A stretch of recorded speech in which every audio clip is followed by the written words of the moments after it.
베드로 전서.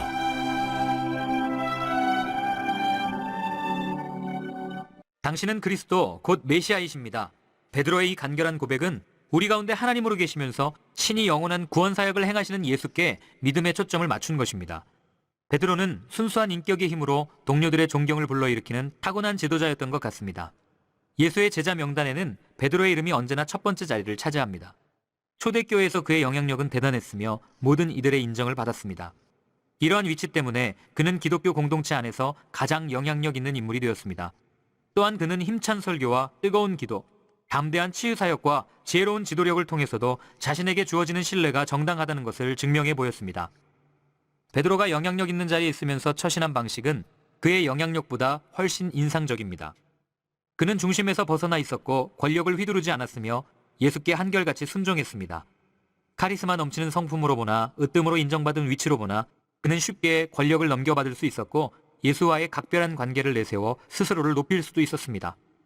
그러나 오늘날의 영적 지도자들이 자주 범하는 것과 달리 베드로는 그렇게 하지 않았습니다. 그것은 참으로 인상 깊고 감동적입니다. 실제로 그는 편지를 읽는 이들에게 여러분은 자신의 모습에 만족하고 거들먹거리지 마십시오. 하나님의 강한 손이 여러분 위에 있으니 때가 되면 그분께서 여러분을 높일 것입니다. 라고 말합니다. 베드로는 한 줄기 신선한 산들바람과 같은 사람이었습니다. 베드로가 쓴 두 통의 편지는 성령께서 베드로 안에 빚으신 예수의 성품을 드러내 보여줍니다. 특권보다는 고난을 기꺼이 껴안으려는 마음, 책보다는 경험에서 우러난 지혜, 활력과 상상력을 잃지 않는 겸손이 그것들입니다. 베드로의 초기 이야기에서 알 수 있듯이 그는 골목대장 기질이 다분한 사람이었습니다. 그러나 그는 그런 사람이 되지 않았습니다. 오히려 그는 담대한 확신을 갖고 있으면서도 자신을 내세우지 않는 예수 그리스도의 종이었습니다. 우리는 이 두 편지에서 그런 그의 모습을 엿볼 수 있습니다.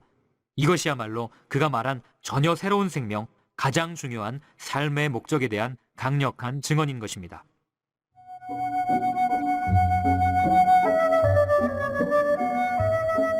일장 메시아 예수께 사도로 임명받은 나 베드로는 사방에 흩어져 나그네 삶을 살아가는 이들에게 이 편지를 씁니다. 나는 여러분 가운데 한 사람도 그리워하지 않은 적이 없고 한 사람도 잊은 적이 없습니다.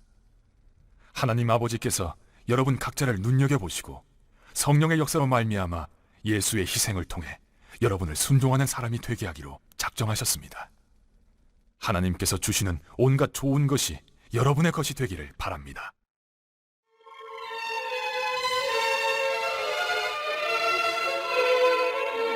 새 생명. 우리 안에 계시는 하나님은 얼마나 놀라운 분이신지요. 우리 주 예수의 아버지 하나님을 모신 우리는 얼마나 복된 사람들인지요. 예수께서 죽은 자들 가운데서 다시 살아나심으로 우리는 전혀 새로운 생명을 받았고 가장 중요한 삶의 목적을 얻게 되었습니다. 또한 하늘에 간직된 미래까지 보장받았습니다. 그 미래가 이제 시작되고 있습니다. 하나님께서는 우리와 그 미래를 꼼꼼히 살피고 계십니다. 여러분이 온전하게 치유된 생명을 얻게 될 그날이 다가오고 있습니다.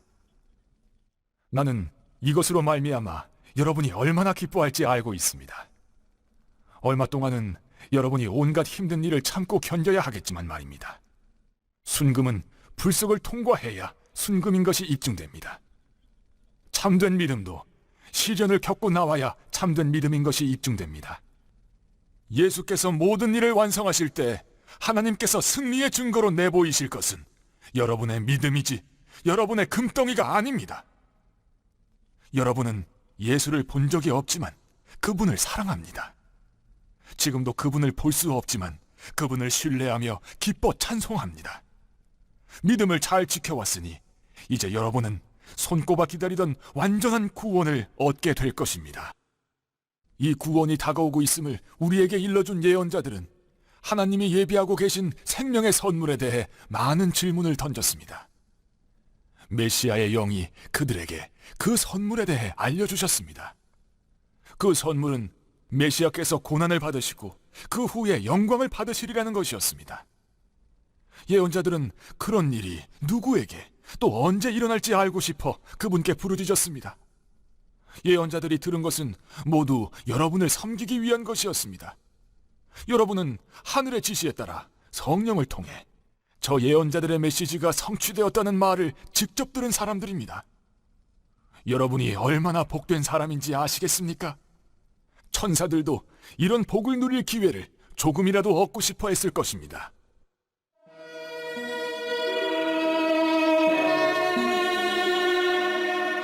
하나님의 생명으로 빚어진 생활 방식. 그러니 마음을 단단히 먹고 정신을 바짝 차려서 예수께서 오실 때 여러분의 선물을 받을 수 있도록 철저히 준비하십시오. 전에 하고 싶은 대로만 하던 악한 습관에 다시 빠져들지 않게 하십시오. 그때는 여러분이 더 나은 것을 알지 못했으나 이제는 알고 있습니다. 순종하는 자녀가 되었으니 여러분은 하나님의 생명으로 빚어진 생활 방식을 따라 거룩함으로 빛나는 힘찬 삶을 살아가십시오. 하나님께서 말씀하셨습니다. 내가 거룩하니 너희도 거룩하여라. 여러분이 하나님께 도움을 구하면 그분께서 도와주십니다. 하나님은 그토록 자애로우신 아버지이십니다. 그러나 잊지 마십시오. 그분은 책임을 다하는 아버지도 되시기에 여러분이 단정치 못한 삶을 살도록 내버려 두지 않으십니다. 여러분의 삶은 하나님을 깊이 의식하면서 나아가야 하는 여정입니다.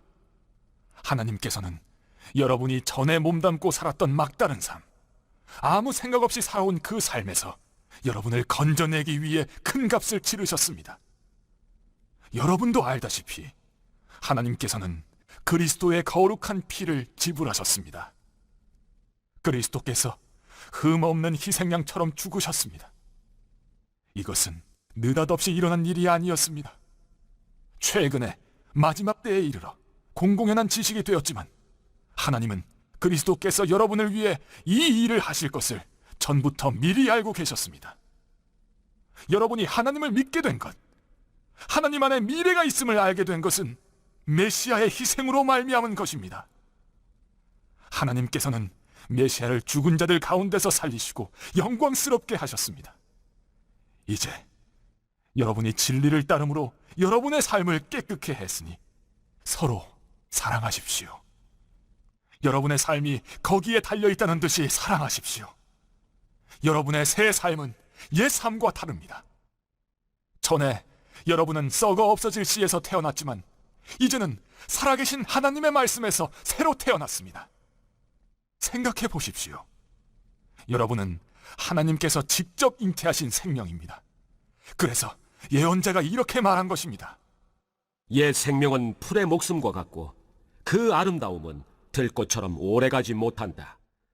풀은 마르고 꽃은 시들지만 하나님의 말씀은 영원히 계속된다. 이 말씀이 여러분 안에 새 생명을 잉태했습니다.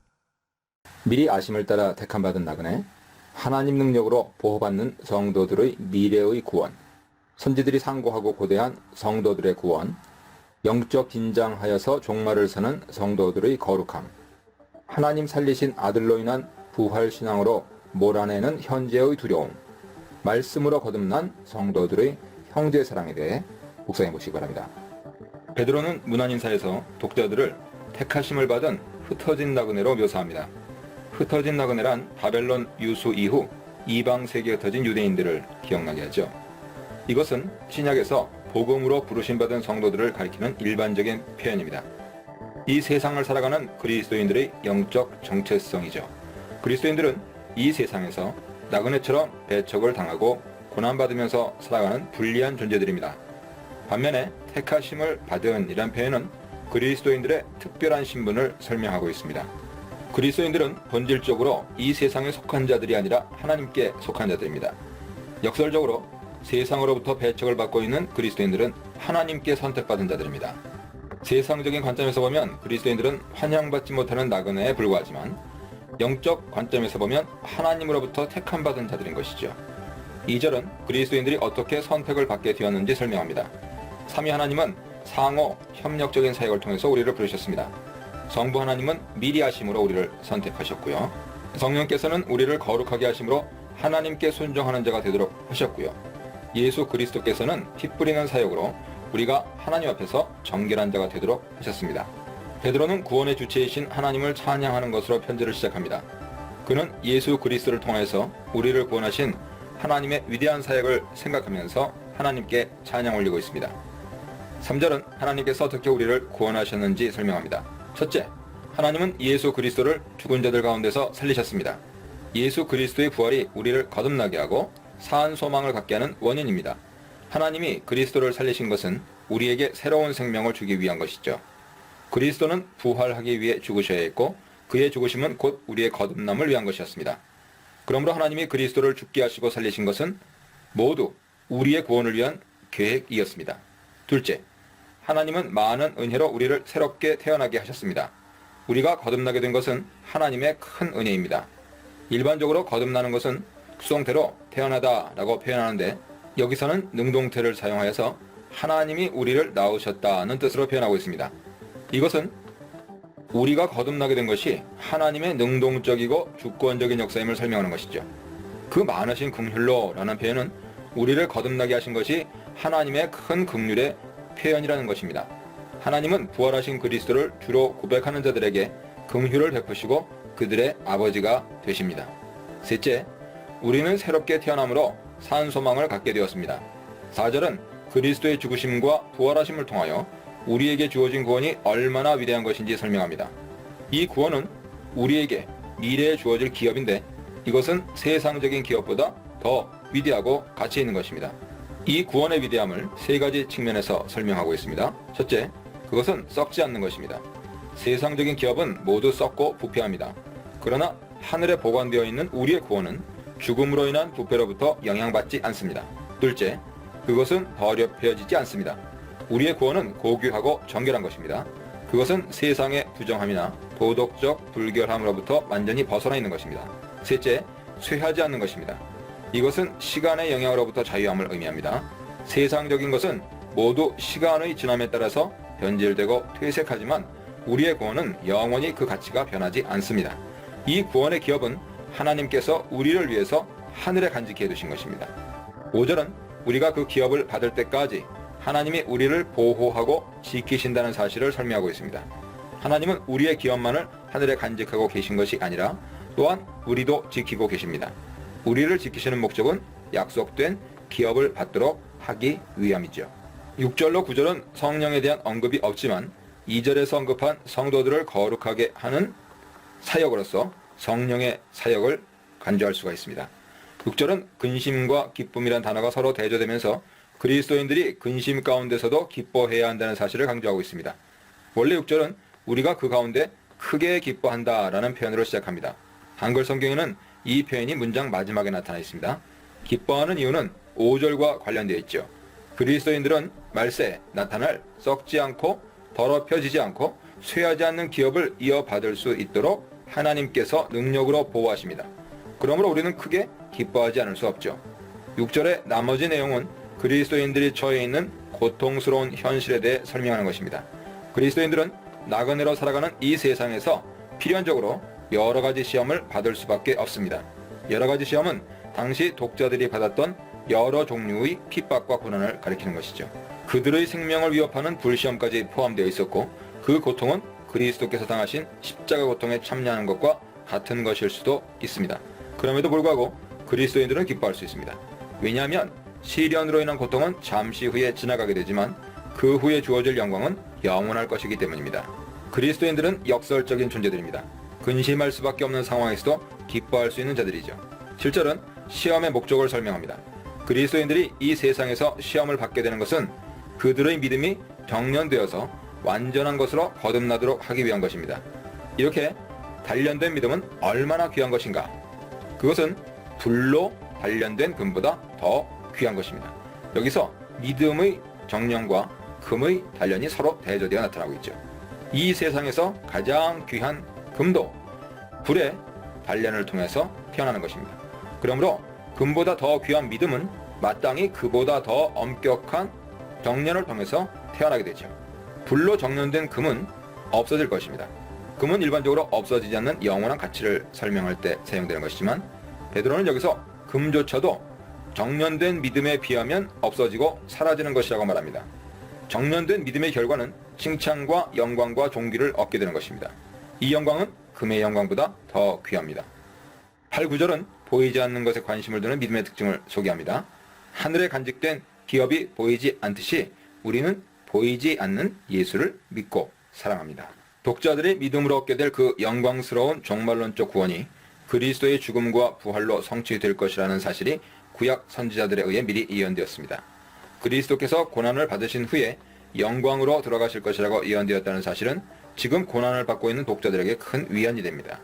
그리스도께서 영광으로 들어가시기 전에 먼저 고난을 당하셨듯이 독자들도 이 고난 후에는 영광이 있을 것이라는 사실을 더욱 확신할 수 있게 되죠.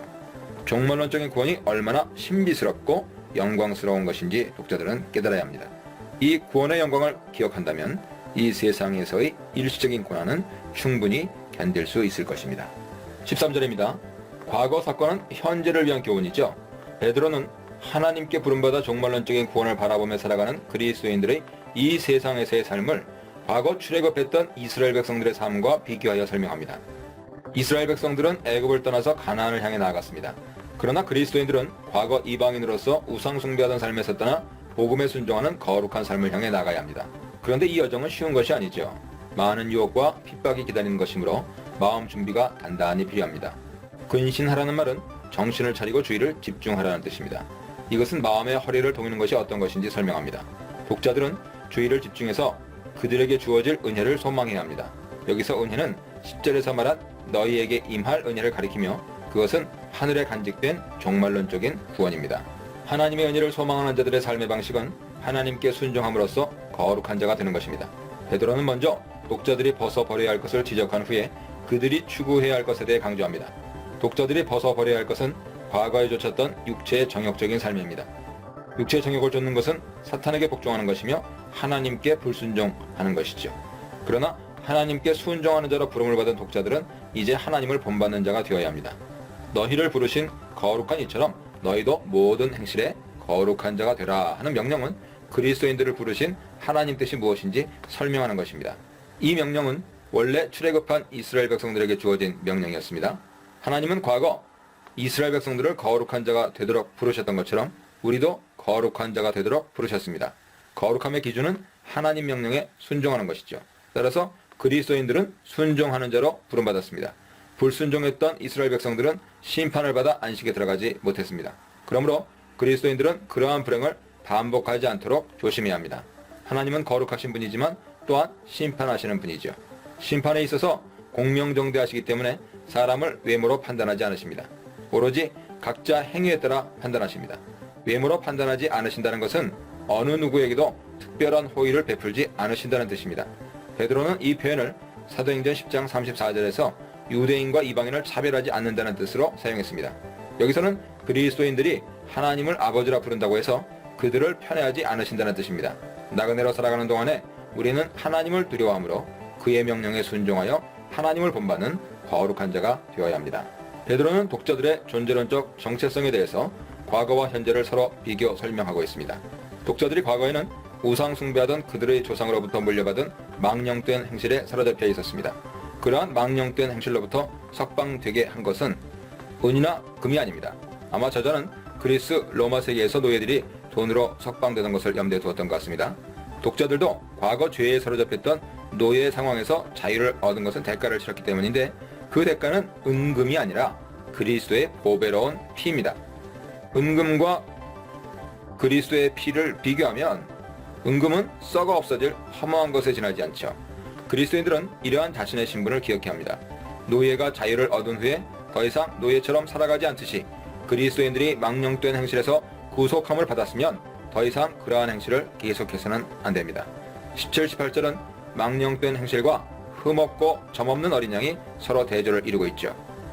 흠없고 점 없는 것은 원래 하나님께 바쳐질 희생제물의 육체의 완전함을 가리키는 것이지만 여기서는 망령된 행실과 비교되면서 도덕적으로 흠이 없는 그리스도의 완전한 행실을 가리킵니다.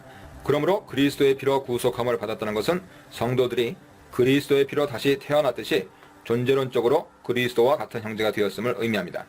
하나님은 예수 그리스도의 아버지시며 동시에 우리를 낳으신 아버지시기 때문입니다. 그리스도인들은 과거 성도들에 비해서 얼마나 더 큰 특권과 혜택을 받은 자들인지 설명합니다.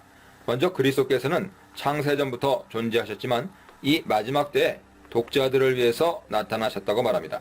말세 너희를 위하여 라는 표현에서 그리스도의 오심이 특별히 종말의 시대를 살아가는 자들에게 특별한 혜택을 주는 것임을 설명합니다. 그리스도는 창세전부터 존재하셨지만 과거 성도들에게는 나타나지 않으셨고 마지막 때에 비로소 나타나셨습니다. 그러면 그리스도의 오심이 우리에게 어떤 유익을 줍니까? 그리스도의 부활과 영광 받으신 것을 통해서 우리가 하나님을 믿게 된 것, 바로 그것입니다. 과거 성도들도 하나님을 믿었지만 그들은 그리스도를 보지 못했지요. 그리스도는 하나님의 가장 완전하신 자기 계시지요. 그리스도께서 죽으시고 부활하시고 하늘 영광으로 들어가심으로 인한 결과는 그 이전에 주어지지 않았던 특별한 은혜를 주는 대사건입니다. 너희가 진리를 순종함으로 너희 영혼을 깨끗하게 하여 라는 표현은 마치 순종하는 행위로 죄 씻음을 받고 정결하게 된다고 말하는 것처럼 들릴 수도 있습니다. 그러나 이것은 어떻게 죄 씻음을 받는지에 대한 설명이 아니라 지금 독자들이 어떤 존재인지에 대한 설명입니다. 14절에 언급한 순종하는 자식처럼 독자들은 이미 진리에 순종하는 자들이 되었고 영혼이 깨끗하게 된 자들이죠. 즉 진리에 순종함과 영혼을 깨끗이 함은 서로 인과관계에 있는 것이 아니라 상호 연관관계에 있습니다. 베드로는 지금 어떤 종류의 믿음에 대해 설명합니다. 만약 독자들이 믿는다고 하면서도 복음에 순종하는 삶이 없다면 그들은 행실이 거룩한 자들이 아니다. 그러므로 믿음으로 진리에 순종하는 것이 곧 거룩한 자이며 영혼의 깨끗함을 받은 자들이다 하는 것이죠. 저자는 다시 독자들이 거듭난 것은 자신들의 행위가 아니라 말씀으로 된 것이라고 강조합니다. 거룩한 행실에 대한 베드로의 강조는 어떤 이유에서도 행위 구원을 말하는 것이 아님을 분명히 하고 있습니다. 거듭남에 대한 여기서의 설명은 18, 19절 설명과 유사합니다. 썩어질 씨와 썩지 아니할 씨에 대한 대조는 없어질 금과 보배로운 그리스도의 피에 대한 대조와 유사합니다. 여기서 썩어질 것은 육체와 육체의 영광을 가리키며 썩지 아니할 것은 항상 있는 말씀을 가리킵니다. 그러므로 독자들은 영원한 말씀으로 거듭났으므로 썩어질 육체나 육체의 영광을 추구해서는 안 되고 세세토록 있을 말씀을 추구하고 그것에 순종해야 한다 하는 것을 강조하는 것입니다. 2장. 그러니 여러분을 깨끗이 정리하십시오. 악의와 위선, 시기와 악담을 말끔히 치워버리십시오. 하나님을 맛보았으니 이제 여러분은 젖먹이 아이처럼 하나님의 순수한 보살핌을 깊이 들이키십시오. 그러면 하나님 안에서 무럭무럭 자라서 성숙하고 온전하게 될 것입니다.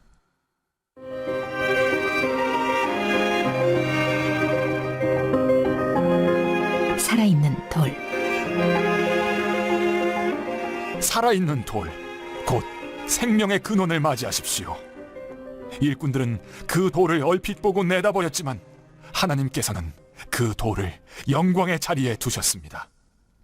여러분은 건축용 벽돌과 같으니 생명이 약동하는 성소를 짓는 데 쓰일 수 있도록 자신을 하나님께 드리십시오. 거룩한 제사장이 되어 그리스도께서 인정하시는 삶을 하나님께 드리십시오. 성경에는 이러한 선례가 있습니다. 보라, 내가 돌 하나를 시온에 둔다. 모퉁이 돌 하나를 영광의 자리에 두겠다. 누구든지 이 돌을 신뢰하고 기초로 삼는 사람은 후회할 일이 결코 없을 것이다. 그분을 신뢰하는 여러분에게는 그분이 자랑할 만한 돌이지만 신뢰하지 않는 자들에게는 일꾼들이 내버린 돌이 머릿돌이 되었습니다. 또한 걸려 넘어지게 하는 돌, 길을 가로막는 큰 바위입니다. 믿지 않는 자들이 걸려 넘어지는 것은 그렇게 되도록 정해져 있는 것과 같이 그들이 순종하지 않기 때문입니다. 그러나 여러분은 하나님께서 택하신 사람들입니다. 여러분은 제사장의 일이라는 고귀한 사명을 감당하도록 선택받았고 거룩한 백성이 되도록 선택받았으며 하나님의 일을 하고 하나님을 위해 말하는 그분의 도구로 선택받았습니다. 그것은 하나님께서 여러분을 위해 밤낮으로 행하신 특별한 일, 아무것도 아닌 자에서 중요한 자로, 거절당한 자에서 받아들여진 자로 바꾸신 일을 다른 사람들에게 전하게 하시려는 것입니다. 친구 여러분, 이 세상은 여러분의 본향이 아닙니다. 그러니 이 세상에서 여러분의 안락함을 구하지 마십시오. 자기 욕망을 채우려다가 영혼을 희생하는 일이 없게 하십시오. 여러분은 이 세상을 본향으로 삼은 사람들 가운데 본이 될 만한 삶을 살아서 여러분의 행실로 그들의 편견을 없애십시오. 그러면 그들도 하나님 편에 서서 그분께서 오시는 날에 그분을 찬송하는 자리에 참여하게 될 것입니다. 훌륭한 시민이 되어 주님을 자랑스럽게 해드리십시오. 권력자들의 수준이 어떠하든지 그들을 존중하십시오. 그들은 질서 유지를 위해 하나님께서 보내신 밀사들입니다. 하나님의 뜻은 여러분이 지속적으로 선을 행하여 여러분을 사회의 위험 요소로 여기는 어리석은 자들의 생각을 고쳐주는 것입니다. 여러분의 자유를 행사하되 질서를 파괴하는 일이 아니라 하나님을 섬기는 일에 그것을 사용하십시오. 누구를 만나든지 품위 있게 대하십시오. 영적으로 가족이 된 이들을 사랑하십시오. 하나님을 경외하십시오. 정부를 존중하십시오.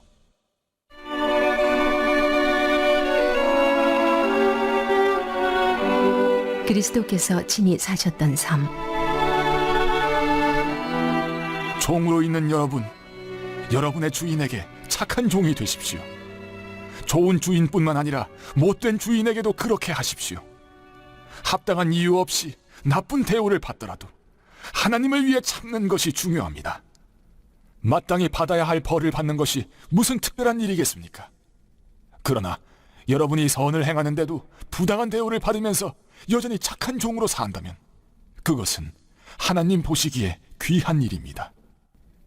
여러분은 그러한 삶을 살도록 그리스도께서 친히 사셨던 삶을 살도록 초청받았습니다.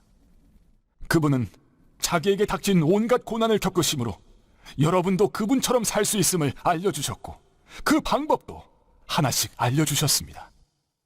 그분은 잘못된 일을 하나도 행하지 않으셨고 어긋난 말을 한 번도 입에 담지 않으셨다. 사람들이 그분께 온갖 욕을 퍼부었지만 그분은 전혀 대꾸하지 않으셨습니다. 그분은 말없이 고난을 당하시고 하나님께서 바로잡아 주시도록 맡기셨습니다. 그분은 종의 몸으로 우리의 죄를 지시고 십자가에 달리셨습니다. 그것은 우리로 하여금 죄에서 벗어나 옳은 길을 따라 살게 하시려는 것이었습니다. 그분께서 상처를 입으심으로 여러분이 나았습니다. 전에 여러분은 자신이 누구이며 어디로 가고 있는지 알지 못하는 길 잃은 양이었습니다. 그러나 이제는 여러분의 영혼을 영원토록 지키는 목자께서 그 이름을 불러주시고 보살펴주시는 양이 되었습니다.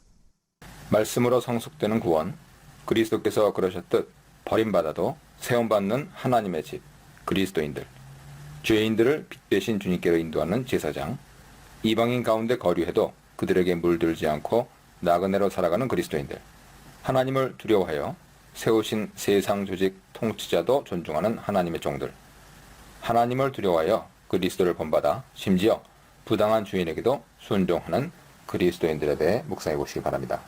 베드로는 구원을 성숙의 목표로 간주하고 있습니다. 이것은 거듭남이 말씀의 씨앗으로 된 것이라는 1장 23절을 전제하는 것이죠. 씨앗이 자라듯 성장해야 합니다. 말씀을 양식으로 삼아 성장한다는 것은 앞서 13절로 16절에서 말했듯 말씀에 순종하는 거룩한 행실로 성장하는 것을 말합니다. 그러므로 구원에 이르도록 자라가는 것은 하나님이 우리를 부르신 목적인 거룩함에 이르도록 성장하는 것이죠. 이제 2장 1절 2절은 영적 성장을 위해 버려야 할 것과 추구해야 할 것을 대조하고 있습니다. 버려야 할 것은 과거 육체의 소욕을 쫓았던 삶입니다. 악독, 모든 괴휼, 외식, 시기, 비방. 14절에서 말한 모르고 쫓던 사욕이죠. 이런 것들은 거룩함으로 성장하는 일을 방해하는 것이므로 헌옷 벗어버리듯 벗어버려야 됩니다. 대신 취해야 할 것은 순전하고 신령한 젖이죠. 젖은 영적 양식인 말씀을 가리키는 메타포입니다. 순전한 젖은 다른 것이 섞이지 않는 순수한 모유를 가리키는 것으로 순수한 복음을 의미하죠. 이상한 가르침으로 왜곡되거나 변질되지 않은 순수한 복음을 사모해야 합니다. 신령한이란 말에는 육체적인 것과 대조되는 측면에서 영적인 것이라는 뜻이 있지만 동시에 이성적인 혹은 합리적인이란 의미도 있습니다. 복음은 세속적인 것과 대조되는 측면에서 영적인 것이지만 동시에 이방 종교의 미신적이고 우상 숭배적인 것과 대조되는 것으로서 이성적이고 합리적인 것입니다. 과거에 믿지 않던 때를 알지 못할 때라고 했지요. 그러나 말씀은 진리에 대한 올바른 이성적 깨달음을 가져다 주는 것입니다. 베드로는 우상 숭배자들을 가리켜 이성 없는 짐승에 비유하고 있습니다. 말씀은 진리를 분별하고 깨닫게 하는 이성적인 것입니다. 1절로 3절에서 개인의 영적 성숙에 관해 설명했는데 이제 믿음의 공동체로서 교회 성숙에 대해 설명합니다. 교회의 정체성을 성전과 제사장직에 비유하여 설명하고 있습니다. 성전은 거룩해야 할 교회의 정체성에 대한 설명이고 제사장직은 교회에 주어진 사명에 대한 설명이죠. 교회가 하나님 성전이 되기 위해서는 먼저 사한 돌이신 예수께 나아가야 합니다. 돌의 이미지는 성전이라는 건물의 이미지와 잘 어울립니다. 사한 돌이라고 하는 표현은 교회의 영적 정체성을 이방 종교 신전과 구별하기 위한 것입니다. 이방 신전에 있는 신들은 인간 손에 의해서 나무와 돌로 만들어진 것들로서 죽은 것들입니다. 그러나 성전에 계신 하나님은 살아계시죠. 교회는 살아계신 그리스도를 기초로 하여 세워졌으므로 살아있는 성전입니다. 그런데 사한돌에 대해서는 서로 다른 두 가지 평가가 있습니다. 세상 사람들은 사한돌을 쓸모없는 것으로 판단하여 내다버렸지만 하나님께는 선택을 받아 보배롭게 사용되는 돌이죠. 이것은 교회에 대한 세상의 평가와 하나님의 평가가 이렇게 서로 다르다는 것을 설명하는 것입니다. 그리스도인들은 세상 사람들로부터는 저주받고 십자가에 죽은 예수를 추종하는 어리석은 자들로 평가받으면서 멸시와 조롱을 당합니다. 그러나 하나님은 성도들을 선택하시고 보배로운 존재로 간주하시죠. 그러므로 성도들은 교회에 대한 세상 사람들의 부정적 평가에 실망할 필요가 없습니다. 너희도 산돌같이 신령한 집으로 세워지고 라는 표현에서 그리스도인들은 예수와 동일한 존재로 간주되고 있습니다. 산돌이신 예수께 나아가므로 우리도 산돌이 되고 하나님의 성전으로 세워져 갑니다. 믿음의 공동체를 성전으로 간주하는 것은 하나님이 돌로 지은 건물에 계시는 것이 아니라 참된 믿음 공동체 가운데 거하시기 때문이죠. 이러한 사상은 특히 예루살렘 성전이 파괴되고 난 후에 발전된 사상입니다. 쿰난 공동체는 믿음의 공동체 자체가 예루살렘 성전을 대신하는 것으로 간주했습니다. 예수께서는 자신의 죽음과 부활로 인해 돌 성전이 무너지고 참된 성전인 교회가 세워질 것이라 예언하셨습니다. 교회는 또한 하나님이 기쁘게 받으실 신령한 제사를 드리는 제사장으로 간주됩니다.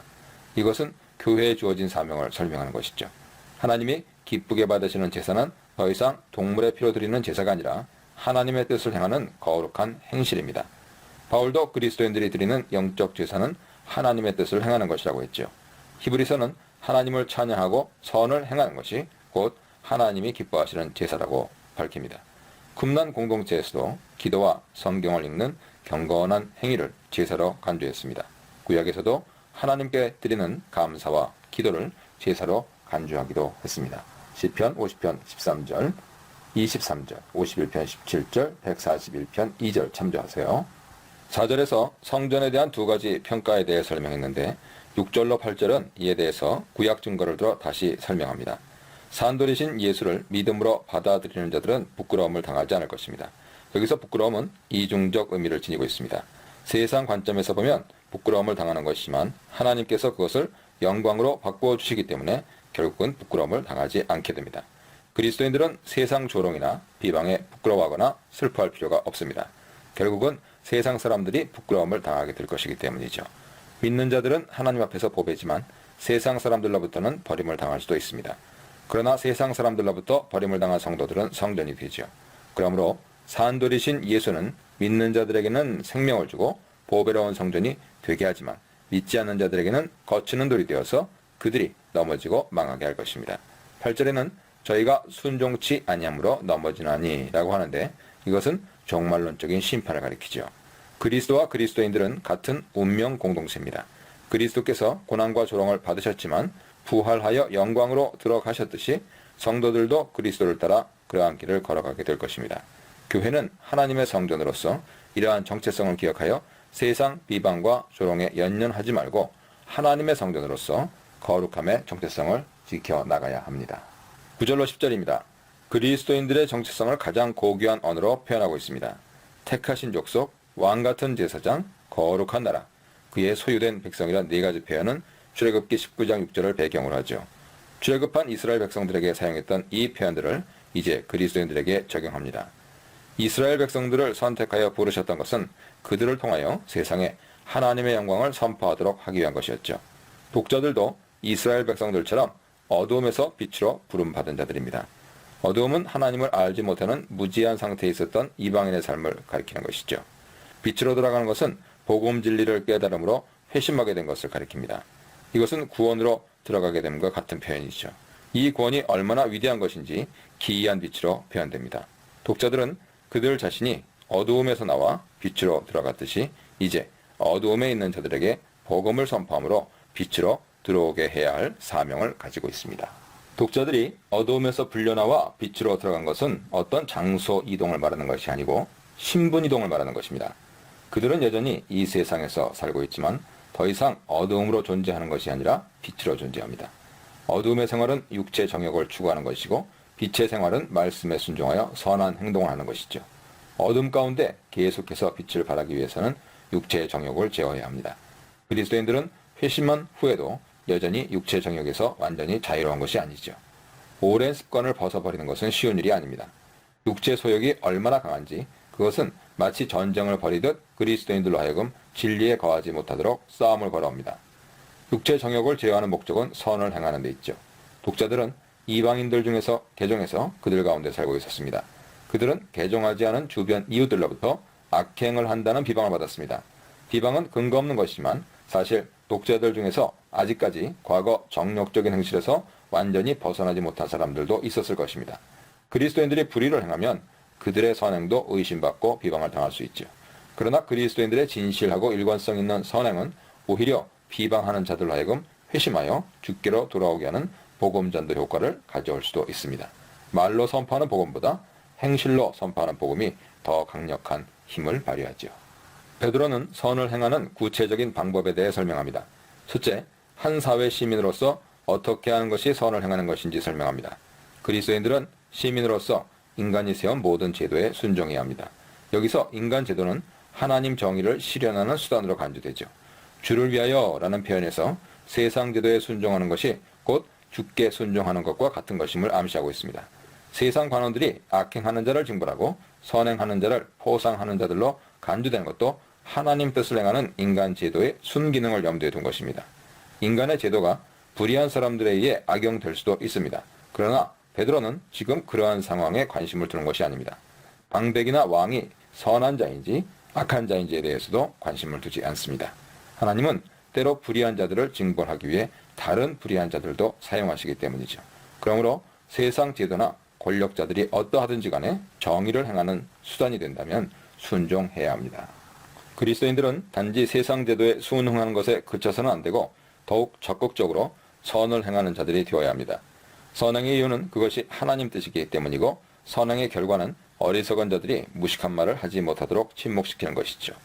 어리석은 자들의 무식한 말은 12절에 비방하는 자들을 염두에 둔 것으로 보입니다. 그들은 복음에 대한 지식이나 경험이 없으면서도 함부로 성도들을 평가하면서 근거 없는 비난을 하는 자들이죠. 그리스도인들의 선행은 그들의 비난이 잘못된 것임을 드러내는 증거고 그들이 더 이상 무식한 말을 하지 못하도록 막는 것입니다. 어떻게 선행이 무식한 말을 막을 수 있습니까? 아마 베드로는 정의를 위해서 파견된 방백들이 그리스도인들의 선행을 보고 그들의 무죄를 선포하고 거짓되게 비방하는 자들을 징벌할 것을 염두에 두었을 것입니다. 베드로는 자유자들에게 자유라는 단어의 언어 유희를 통해서 중요한 메시지를 전달합니다. 종과 달리 자유자들은 무엇이나 할 수 있는 권리와 자유가 있죠. 그리스도인들은 자유자지만 하나님의 종이란 표현은 베드로전서 1장 18절 19절을 암시하면서 믿는 자들은 그리스도의 보배로운 피로 구속함 받은 자들이기 때문에 하나님의 소유된 백성이고요. 그러므로 세상에서는 자유자지만 하나님께는 종이라는 사실을 기억해서 자신에게 주어진 자유를 하나님 뜻에 복종하는 수단으로 사용해야 한다 말하는 것입니다. 그리스도인들은 또한 모든 사람들을 공경해야 합니다. 같은 믿음의 형제들뿐만 아니라 불신자들과 심지어 자신들을 비방하는 원수들까지도 공경해야 합니다. 그러나 같은 믿음의 형제들에게는 거기서 더 나아가 사랑해야 합니다. 공경도 일종의 사랑이지만 믿음의 형제들에게는 특별히 마음으로 뜨겁게 피차 사랑해야 합니다. 하나님과 왕을 대하는 태도에 있어서도 차별이 있죠. 하나님은 두려워하고 왕은 공경하라고 말합니다. 이것은 그리스도인들 위에 있는 절대 주권자는 세상 왕이 아니라 하나님이심을 강조하는 것입니다. 베드로는 종의 신분에 있는 그리스도인들에게도 권면합니다. 그리스도인들에게 종이나 자유자나 그 신분 차이에 별 의미가 없습니다. 자유자도 하나님께는 종이고 종들도 하나님께는 구속함 받은 자유자이기 때문이죠. 베드로는 세상 제도의 옳고 그름이나 좋고 나쁨에 대해 관심을 두지 않습니다. 어차피 인간이 만든 세상 모든 제도는 완벽한 것이 없고 제도의 유용성은 그 제도를 운용하는 사람들의 태도에 달린 것이기 때문이죠. 종들은 그 주인에게 복종해야 합니다. 자유자인 그리스도인이 마치 종이 된 것과 같이 모든 사람들을 공경하고 선을 행해야 하듯이 종의 신분에 있는 그리스도인도 그렇게 해야 합니다. 자유자들도 자신들을 주관하는 왕과 방백들에게 복종하듯이 종들은 자신들의 주인에게 복종해야 하죠. 주인들 중에는 선하고 관용하는 자들도 있지만 냉정하고 무자비한 자들도 있습니다. 그러나 종들은 그 주인이 어떤 자이든지 복종해야 하죠. 만약 까다로운 주인에게 억울하게 매를 맞으면서도 복종한다면 그것은 주인에게 선을 행하는 것이 됩니다. 부당하게 매를 맞으면서도 복종해야 하는 이유는 그것이 하나님 뜻이기 때문입니다. 베드로는 나쁜 주인에게까지 복종하고 선을 행하는 것이 왜 옳은 일인지 그리스도의 고난받으심을 예로 들어 설명합니다. 우리가 부름을 받은 목적은 그리스도를 따라가는 자가 되도록 하기 위한 것이라 말합니다. 그리스도는 우리를 위해 고난받으셨죠. 이것은 그의 고난받으심이 우리를 구원하는 대속적인 것임을 의미합니다. 우리가 선을 행하면서 고난을 참으면 그것은 그리스도의 발자취를 따라가는 것이죠. 그러므로 그리스도인의 선행은 대속적인 결과를 가져옵니다. 그리스도인의 선행은 믿지 않는 자들로 하여금 그것을 보고 회심하여 하나님께 돌아오게 하는 결과를 가져올 수 있습니다. 이런 측면에서 우리가 선을 위해서 고난받으면 그것은 그리스도의 대속적인 죽음의 고난을 따라가는 것이죠. 22절로 25절은 그리스도께서 부당한 고난을 받으실 때 구체적으로 어떻게 반응하셨는지 설명하는데 이것은 그리스도인들도 본받게 하기 위한 것입니다. 그리스도인들이 부당하게 고난을 받으면서까지 선을 행해야 하는 이유는 우리가 부름받은 목적이 바로 그것이고 그것을 통해서 우리가 하나님의 구속 사역에 동참하는 것이기 때문입니다. 3장 내면의 아름다움을 개발하십시오. 아내 여러분에게 권합니다. 남편에게 착한 아내가 되어 남편의 필요를 들어주십시오. 그러면 하나님 이야기에 무관심하던 남편도 여러분의 거룩하고 아름다운 삶에 감화를 받을 것입니다. 중요한 것은 외모, 머리 모양, 몸에 걸친 보석, 옷차림이 아니라 여러분의 내적인 마음가짐입니다. 내면의 아름다움을 개발하십시오. 내면을 온화하고 우아하게 가꾸십시오. 그것이야말로 하나님께서 기뻐하시는 일입니다. 전에 거룩하게 살았던 여인들은 하나님 앞에서 그와 같이 아름다웠고 남편에게도 착하고 성실한 아내였습니다. 예컨대 사라는 아브라함을 보살피면서 그를 나의 사랑하는 남편이라고 불렀습니다. 여러분도 걱정과 두려움 없이 그렇게 하면 사라의 참된 딸이 될 것입니다. 남편 여러분에게도 똑같이 권합니다. 아내에게 좋은 남편이 되십시오. 아내를 존중하고 기뻐하십시오. 여러분의 아내는 여자이기에 여러분보다 연약합니다. 하지만 하나님의 은혜로 사는 새로운 삶 안에서는 여러분과 동등한 사람입니다. 여러분의 아내를 동등한 사람으로 존중하십시오. 그래야 여러분의 기도가 막히지 않을 것입니다.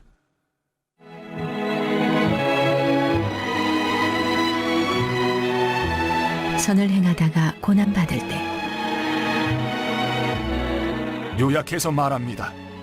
친절하고 인정 많고 사랑하고 자비로우며 겸손한 사람이 되십시오. 이것은 여러분 모두에게 해당하는 사항이니 한 사람도 빠짐없이 그렇게 하십시오. 안갚음하거나 냉소적으로 비꼬는 말을 하지 마십시오. 오히려 축복해 주십시오. 축복이야말로 여러분이 할 일입니다. 그러면 여러분은 복덩어리가 되어 여러분도 복을 받게 될 것입니다. 생명을 받아들이고 좋은 날 보기를 바라는 이여, 그대가 할 일은 이것이니 곧 악담과 험담을 삼가고 악을 물리치고 선을 장려하며 힘을 다해 평화를 추구하여라. 하나님께서 이 모든 일을 지켜보시고 인정해 주신다. 하나님께서 그의 간구에 귀 기울이시고 응답해 주신다. 그러나 악을 행하는 자에게는 등을 돌리신다.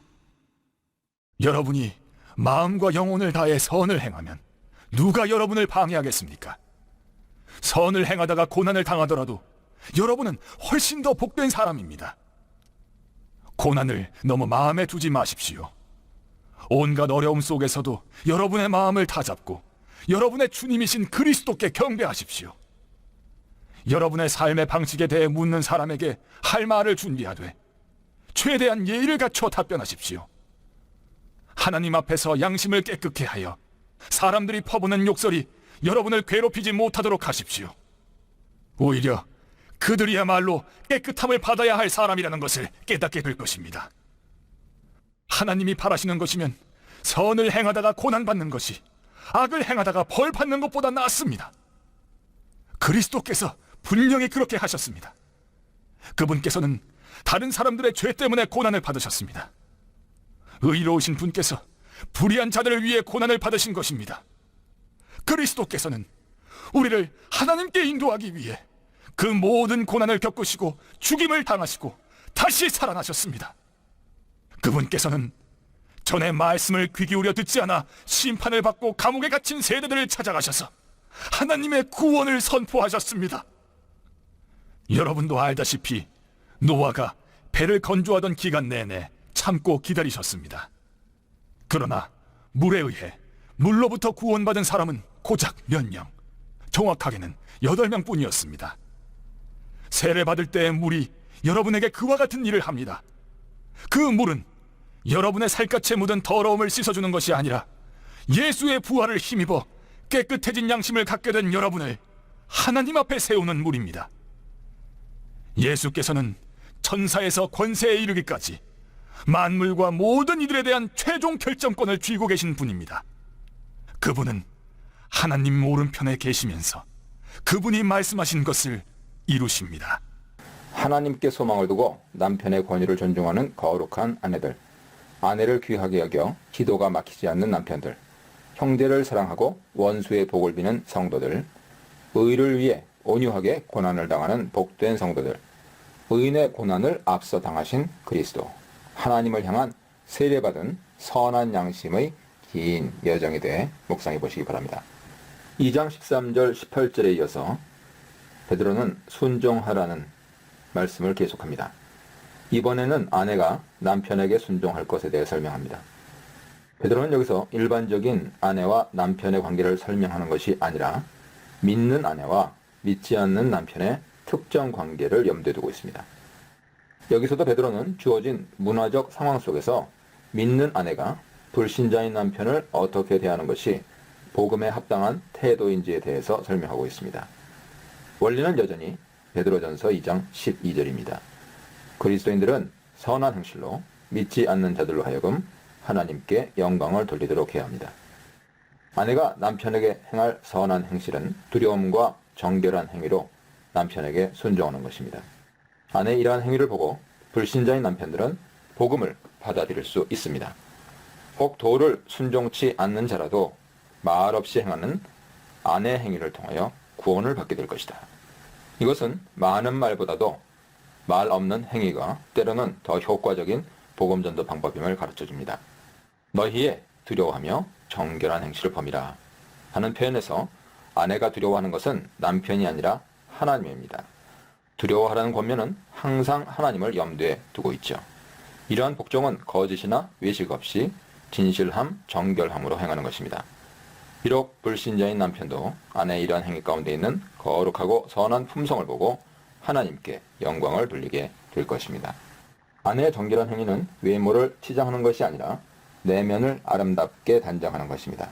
3절과 4절은 외적인 단장과 내적인 단장이 서로 대조되고 있습니다. 세상 사람들은 외모를 보지만 하나님은 마음을 보시죠. 믿는 아내들은 세상 사람들에게 아름답게 보이기 위해서 머리를 장식하고 은근 패물을 몸에 두르고 값비싼 옷으로 치장할 것이 아니고 속사람을 아름답게 단장해야 합니다. 물론 여기서 베드로는 외모를 적절하게 단장하는 것 자체를 비판하는 것이 아니라 지나치게 화려한 치장이나 사치스러운 행위를 비판하는 것이죠.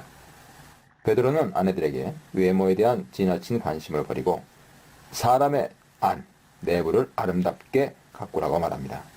3절의 외모에 대한 단장과 4절의 마음에 숨은 사람이 서로 대조를 이루면서 그리스도인들이 추구해야 할 것이 무엇인지 설명합니다. 이것은 2장 11절에서 말한 영혼을 거슬러 싸우는 육체의 정욕을 상기시키죠. 속사람을 단장하는 것은 썩지 아니할 것으로 해야 하는데 그것은 온유하고 안정된 심령으로 하는 것입니다. 이것은 그리스도 안에서 얻어진 새로운 품성이고 하나님 앞에서 가치 있는 것이죠. 아내들이 온유하고 정숙한 영으로 아름답게 행동할 때 남편들이 그것을 보고 회심하게 되고 그것은 또한 하나님 앞에서 아름답고 값비싼 것으로 인정됩니다. 베드로는 본받을 만한 아내들을 소개합니다. 그들은 하나님께 소망을 뒀던 거룩한 부녀들로 소개됩니다. 4절에서 말한 온유하고 안정된 심령으로 자신을 단정했던 대표적인 사람들이죠. 하나님께 소망을 두었다는 표현에서 세상적인 것에 소망을 두는 사람들과 구별됩니다. 그들은 머리 장식이나 은금패물, 화려한 옷으로 단장하지 않고 남편에게 복종하는 아름다운 품성으로 단장했습니다.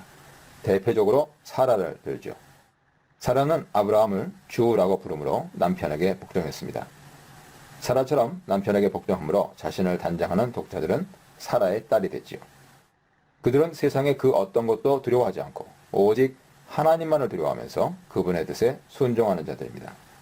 아마 베드로는 믿지 않는 남편들로부터 위협이나 핍박을 받는 아내들을 염두에 두고 이 말을 한 것 같습니다. 믿는 아내들은 세상의 핍박과 고난을 두려워하지 말고 온유하고 안정된 심령으로 하나님의 뜻에 순종하는 자들이 되어야 합니다. 베드로는 믿는 아내와 믿지 않는 남편의 관계를 염두에 두고 말했지만 믿는 남편들도 있었음을 알 수 있죠. 남편에 대한 권면이 아내의 경우보다 상대적으로 짧은 이유는 믿는 부부 사이의 문제가 불신 남편을 둔 경우보다 덜 심각했기 때문일 것입니다. 베드로는 남편들에게 지식을 따라 아내를 대할 것을 요구하고 있습니다. 여기서 지식은 복음을 가리키는 것으로 구체적으로는 남편과 아내의 관계에 대한 가르침을 염두에 두었을 것입니다. 지식을 따라 아내를 대하는 것이 어떤 것인지에 대해 두 가지를 언급합니다. 첫째, 아내는 남편보다 더 연약한 그릇이므로 존경을 보여야 합니다. 여기서 존경은 2장 17절에서 무사람을 공경하고 왕을 공경하라고 할 때 공경과 같은 단어입니다. 이것은 당시 문화 관습을 생각하면 다소 파격적입니다. 헬라 철학 세계관에 따르면 여자는 남자보다 신체적으로 뿐만 아니고 정신적으로도 열등한 존재로 간주되었기 때문입니다. 둘째, 아내를 함께 생명의 유업을 이을 자로 간주하라는 것입니다. 이는 남편과 아내의 하나됨과 동등됨을 강조하는 것이죠. 그리스도 안에서는 유대인과 이방인 사이에 차별이 없듯이 아내와 남편 사이에도 차별이 없습니다. 동등하게 함께 유업을 이을 자죠. 만약 이러한 지식을 따라 아내를 대하지 않으면 그들의 기도가 막히게 될 것입니다. 마지막으로 라는 표현은 2장 11절에서 3장 7절까지 계속된 권면에 대한 결론을 의미합니다. 그리스도인들이 부름을 받은 목적은 선을 행함으로 불신자들이 하나님께 영광을 돌리게 하는 데 있습니다. 그 실천 방법에 있어서 삶의 다양한 영역에서 어떻게 행할 것인지 설명했습니다. 그리스도인들은 시민으로서 13절 17절이죠. 종으로서 18절 25절이죠. 그리고 가정 식구로서 3장 1절로 7절이죠. 핍박을 받으면서도 선을 행하는 자가 되어야 합니다. 이제 8절은 그리스도인들이 같은 믿음의 형제에게 서로 어떻게 대해야 할지 설명하고 있습니다. 9절은 믿지 않는 불신자들을 대하는 태도에 대해서 설명합니다. 그리스도인들은 같은 믿음의 형제들을 서로 이해하고 동정하는 마음으로 사랑하고 도우며 겸손한 태도로 대해야 합니다. 또한 악행을 하고 욕을 하는 불의한 자들에게 동일한 방식으로 원수를 갚으려고 해서는 안 됩니다. 오히려 그들을 위해 복을 빌어야죠. 그리스도인들은 악을 행하는 자가 아니라 선을 행하는 자가 되도록 부름을 받았습니다. 그리스도인들이 선을 행해야 하는 이유는 하나님이 행한 대로 갚으시기 때문입니다. 베드로는 이를 시편 34편 12절로 16절을 통해 증거합니다. 생명을 사랑하고 좋은 날 보기를 원하는 자는 종말론적인 구원을 기다리는 그리스도인들을 가리킵니다. 악에서 떠나 선을 행하고 화평을 구하며 그것을 좇아야 합니다. 하나님은 선을 행하는 자에게 구원을 베푸시고 악을 행하는 자를 심판하십니다. 하나님의 눈은 선행하는 자들의 행위를 주목하여 보고 그분의 귀는 의로운 자들의 간구를 들으십니다. 그러나 악을 행하는 자들은 진노의 얼굴로 바라보시죠. 13절 14절입니다. 그리스도인들은 이 세상에서 살아가면서도 항상 하나님 앞에서 행하듯 살아야 합니다. 하나님은 의인과 악인의 행위를 지켜보고 계시므로 우리가 선을 행하면 아무것도 두려워할 것이 없죠. 우리가 두려워할 이유가 없는 것은 하나님이 선을 행하는 자를 지키시고 보호하시므로 아무도 우리를 해하지 못할 것이기 때문입니다. 이 말은 우리가 세상에서 그 어떤 핍박이나 고난도 받지 않을 것이란 뜻이 아닙니다. 우리는 여전히 불의한 세상에 살면서 핍박도 받고 고난도 당하고 억울한 일을 겪을 수 있습니다. 그럼에도 불구하고 하나님의 눈이 우리를 주목하여 지켜보고 계시고 그분의 귀는 우리의 간구에 귀를 기울이시고 계시기에 악한 자들이 우리를 해치지 못합니다. 우리가 두려워해야 할 것이 있고 두려워하지 말아야 할 것이 있죠. 불신자들은 하나님을 두려워하지 않고 세상을 두려워합니다. 그러나 그리스도인들은 세상 사람들이 두려워하는 그런 것들을 두려워해서는 안 됩니다. 베드로는 이사야 8장 12절을 인용해서 하나님 뜻을 행하는 자들은 세상의 그 어떤 위협이나 핍박도 두려워하지 말고 소동하지 말라고 합니다. 하나님 뜻을 행하는 자들은 자신들을 지키시는 하나님을 믿기에 두려워할 필요가 없습니다. 우리는 누가 우리의 인생을 지배하는 주인인지 항상 점검해야 합니다. 그리스도를 주로 모시는 자들은 그에게 복종하고 그의 뜻을 행합니다. 베드로는 독자들에게 그리스도를 너희 마음에 주로 거룩하게 모시라고 명령합니다. 거룩하게 모신다는 것은 오로지 그리스도만을 따로 구별하여 우리의 주가 되시도록 모시는 것입니다. 우리는 세상 권력자나 재물이나 명예와 더불어서 그리스도를 주로 모실 수 없습니다. 구약의 이스라엘 백성들은 주변 이방인들이 섬기는 우상과 더불어 하나님을 섬겼습니다. 그러나 그것은 하나님만을 따로 구별하여 섬기는 것이 아닙니다. 따라서 이스라엘 백성들은 스스로 하나님을 섬기고 있다고 생각했지만 하나님은 그들이 간음하는 여인처럼 하나님을 배신했다고 정죄하셨습니다. 우리는 항상 자기의 마음을 살펴서 누가 우리 인생을 주관하는 주인인지 알아야 합니다. 그리스도를 주로 섬기는 자들은 소망을 가진 자들이죠. 그 소망은 썩어지고 없어질 세상 소망이 아니고 영광스럽고 영원한 산 소망입니다. 그리스도인들은 이러한 소망을 위하여 세상의 썩어질 영광을 과감히 포기할 수 있는 자들입니다. 세상 사람들은 이러한 소망을 알지도 못하고 이해하지도 못하죠. 그리스도인들은 이방인들의 모함이나 신문에 언제든지 담대하게 대답할 수 있도록 선을 행함으로 준비되어 있어야 합니다. 그리스도인들은 모함이나 비방을 받더라도 분노하지 말고 온유함과 두려움으로 대답해야 합니다. 온유함은 비방하는 세상 사람들을 향한 태도이고 두려움은 하나님을 향한 태도입니다. 그리스도인들은 세상 사람들을 대할 때 악을 악으로 욕을 욕으로 갚지 않고 온유함으로 대하는 자가 되어야 하고 또한 하나님을 두려워함으로 항상 정직하고 진실하게 말하고 행하는 자가 되어야 합니다. 그리스도를 주로 삼으라는 15절 중심에서 앞에 13, 14절은 그리스도인들이 불의한 세상에서 선을 행하면서 취해야 할 태도에 대해 설명했고 이어 16, 17절은 선을 행해야 하는 이유에 대해 설명합니다. 선한 양심에 대한 언급은 그리스도인들의 선행이 위선이 아닌 진실된 것임을 드러냅니다. 그리스도인들이 진실하게 선을 행해야 하는 이유는 그것을 욕하고 비방하는 자들로 하여금 부끄러움을 당하게 하기 위해서죠. 그리스도인들의 진실한 선행이 결국에는 모함하는 자들의 행위가 잘못된 것임을 만천하에 드러낼 것이고 그들은 부끄러움을 당하게 될 것입니다. 사람은 누구나 이 세상에서 고난을 받을 수 있습니다. 고난을 피해갈 수 있는 사람은 아무도 없죠. 중요한 것은 무엇으로 인해 고난을 받느냐 하는 문제입니다. 사람은 악을 행하여서 그에 대한 심판으로 고난을 받을 수도 있지만 선을 행함으로 고난을 받을 수도 있습니다. 선을 행하면서 받는 고난은 복된 것이죠. 그것은 하나님 뜻을 행함으로 받게 되는 고난이고 하나님께 아름다운 일입니다. 그러나 죄를 지어 받는 고난은 자신의 불의에 대한 심판이므로 불행한 것이죠. 그리스도인들은 죄를 지어 고난받는 자가 아니라 선을 행함으로 고난받는 자가 되어야 합니다. 그것을 위해서 우리가 부름받았습니다. 선을 행하다가 고난받는 것이 악을 행하다가 고난받는 것보다 더 나은 이유는 그리스도께서도 그렇게 죽으셨기 때문입니다. 그리스도께서 의를 위해 죽으신 것은 그리스도인들이 본받아야 할 모델이죠. 이것은 베드로전서 2장 21절에서도 설명한 바 있습니다. 그리스도께서는 의로운 분이셨으나 불의한 자들을 위해 대신 죽으셨고 그의 의로우심으로 인해 다시 살리심을 받았습니다. 그리스도의 죽으심은 우리에게 구원을 가져왔죠. 그의 대속적인 죽음의 효과는 시간을 초월하여서 영향을 미칩니다. 그리스도께서는 그의 죽으심 이후에 믿은 자들에게만 구원을 주신 것이 아니라 그 이전에 죽은 자들에게도 구원의 효력을 미치신 것입니다. 그리스도께서 옥에 있는 영들에게도 복음을 전파하셨다는 것은 그가 산 자와 죽은 자의 주가 되심을 보여주는 것이죠. 베드로는 그의 독자들의 처해 있는 상황을 노아 시대와 비교하고 있습니다. 노아 시대 홍수를 통한 하나님 심판 메시지를 조롱하고 비방했던 사람들은 물로 심판받아 죽었습니다. 그러나 노아는 말씀에 순종하고 인내함으로 물로부터 구원을 받았습니다. 그리스도인들도 복음으로 인해 비방과 조롱을 받고 있지만 인내하면서 선을 행하는 자들이 되어야 하지요. 노아의 홍수는 불의한 자들에게는 심판이었지만 의로운 자들에게는 구원이었습니다. 이제 그 동일한 물이 어떻게 우리를 구원하는 상징이 되는지 설명합니다. 우리가 예수 이름으로 세례를 받는 것은 그리스도와 함께 같은 운명 공동체가 되는 것을 의미합니다. 그리스도께서 의를 위하여 고난을 받고 죽으셨던 것처럼 우리도 의를 위하여 고난받은 자들로 부름을 받았습니다.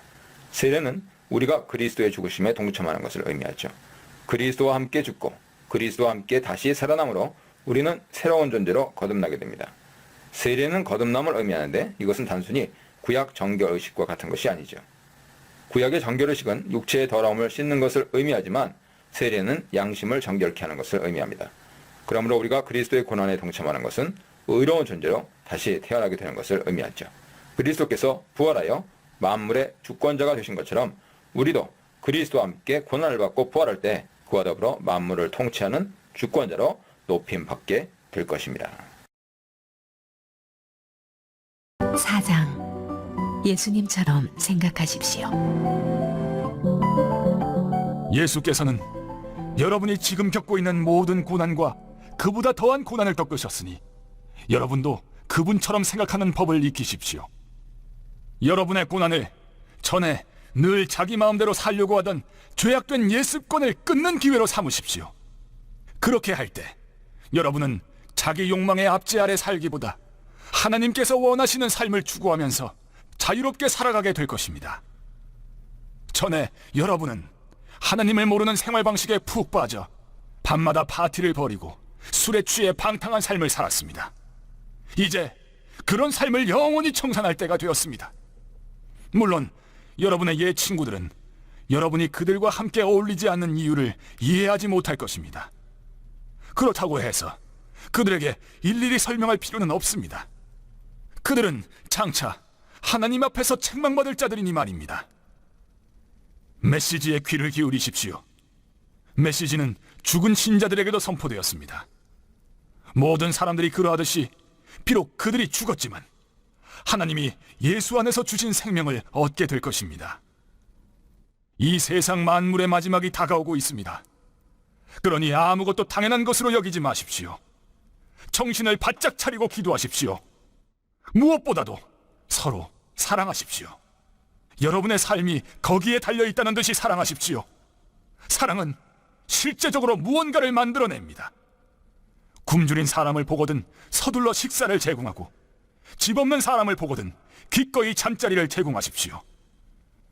여러분 각자가 하나님께 받은 은사를 관대한 마음으로 서로 나누어 모두가 그 덕을 보게 하십시오. 여러분이 받은 것이 말이면 여러분의 말이 하나님의 말씀이 되게 하고, 여러분이 받은 것이 남을 돕는 것이면 여러분의 도움이 하나님의 진심 어린 도움이 되게 하십시오.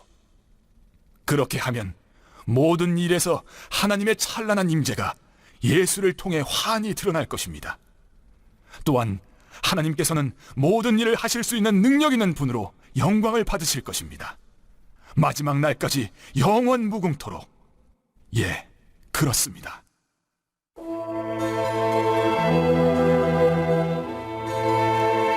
고난을 기쁘게 여김. 친구 여러분, 사는 것이 참으로 힘들더라도 하나님께서 일하시지 않는다고 속단하지 마십시오. 오히려 그리스도가 겪으신 고난의 한가운데 여러분이 있게 된 것을 기쁘게 여기십시오. 이 고난은 영광에 임박했을 때 여러분이 통과해야 하는 영적 재련의 과정입니다. 여러분이 그리스도 때문에 모욕을 받으면 스스로 복되다고 여기십시오. 여러분 안에 계신 하나님의 영과 그분의 영광이 여러분을 사람들의 눈에 띄게 하신 것입니다. 법을 어기거나 평화를 어지럽혀서 사람들이 여러분을 욕하는 것이라면 그것은 전혀 다른 문제입니다. 그러나 여러분이 그리스도인이기에 받는 모욕이라면 기꺼이 받아들이십시오. 그리스도인이라는 이름에 반영되어 있는 여러분의 구별된 신분을 자랑으로 여기십시오. 하나님의 집에 심판이 시작되었습니다. 우리가 맨 먼저입니다. 우리가 먼저 심판을 받는데 하나님의 메시지를 거절하는 자들은 어떻게 되겠습니까? 선한 사람도 간신히 관문을 통과한다면 악한 사람에게는 무엇이 기다리고 있겠습니까? 하나님의 말씀대로 산다는 이유로 여러분의 삶이 힘겨워지거든 당연한 일로 받아들이십시오. 하나님을 신뢰하십시오. 하나님께서는 자신의 일을 잘 알고 계시니 계속해서 그 일을 이루실 것입니다. 그리스도를 본받아 죄로부터 안식, 세상으로부터 낯섦, 끝으로부터 청지기 삶. 그리스도를 위한 고난, 세상처럼 이상히 여기지 말라. 부끄러워하지 말라. 담대히 창조 구속주께 영혼을 의탁하라. 의를 위한 고난은 다른 사람들에게 유익한 결과를 가져오지만 고난받는 그리스도인 자신에게도 유익합니다. 고난은 죄를 그치고 하나님께로 돌아오게 하는 데 유익이 있습니다. 그러므로 고난을 대하는 태도가 중요합니다. 이 태도에 따라서 고난이 우리를 구원하는 수단이 될 수도 있고 심판하는 결과를 가져올 수도 있습니다. 베드로는 독자들에게 고난을 받을 때 그리스도의 마음으로 무장하라 말합니다. 갑옷을 삼으라는 말은 전투적인 용어죠. 군인이 적의 공격으로부터 자신의 생명을 지키기 위해 무장하듯이 그리스도의 마음을 품는 것은 영적 전투에서 우리 생명을 지키는 갑옷과 같이 중요한 것임을 상기시킵니다. 그리스도의 마음으로 무장해야 하는 이유를 설명합니다. 2절은 그 후로는이라 시작하는데 이제 더 이상이라고 번역하는 것이 더 낫습니다. 왜냐하면 우리가 그리스도 마음으로 무장하는 이유는 이제 더 이상 정욕을 쫓지 않고 남은 인생을 하나님 뜻을 쫓아 살아가기 위해서이기 때문입니다. 우리가 어떤 마음을 품느냐에 따라 우리 삶의 내용이 결정되죠. 믿기 이전에 정욕적인 마음을 계속 품고 있으면 우리는 계속해서 그런 인생을 살아갈 수밖에 없습니다. 그러나 그리스도의 마음을 품으면 그리스도를 쫓아 살아갈 수 있죠. 독자들이 과거에 살았던 삶의 모습에 대해 설명하는데 그것은 음란과 정욕과 술 취함과 방탕과 연락과 무법한 우상 숭배를 행하던 것이었습니다. 그러나 이제 그리스도인들은 우리의 주가 되신 그리스도의 마음으로 하나님 뜻을 행하는 자로 남은 인생을 살아야 합니다. 기독교로 개종한 후 그리스도인들이 새로운 삶의 방식으로 살아가는 모습을 보는 이방인들 반응에 대해 설명합니다. 그들은 그리스도의 경건한 삶의 방식을 이해하지 못할 뿐 아니라 비방했습니다. 이상히 여겨라는 표현은 과거 그들의 친구였던 자들이 회심한 이후에 보이는 삶의 모습을 이해할 수 없어 하는 모습입니다. 그리스도인의 삶은 이처럼 선명한 모습을 지녀야 하죠. 어둠이 심할수록 작은 빛이라도 더욱 밝게 빛나듯이 세상이 타락할수록 그리스도인들의 삶은 더욱 경건하게 밝게 보여야 합니다. 그러나 이런 선명한 삶의 모습은 저항을 불러올 수 있습니다. 빛이신 예수께서 어두움인 이 세상에 오셨을 때 어두움이 빛을 받아들이지 못하고 배척했듯이 이제 이방인들은 그리스도인들을 배척하죠. 비방하다라는 말은 원래 하나님을 모독하는 신성모독을 가리키는 단어입니다. 이는 그리스도인들을 극심하게 모욕하고 조롱하는 것을 말하죠.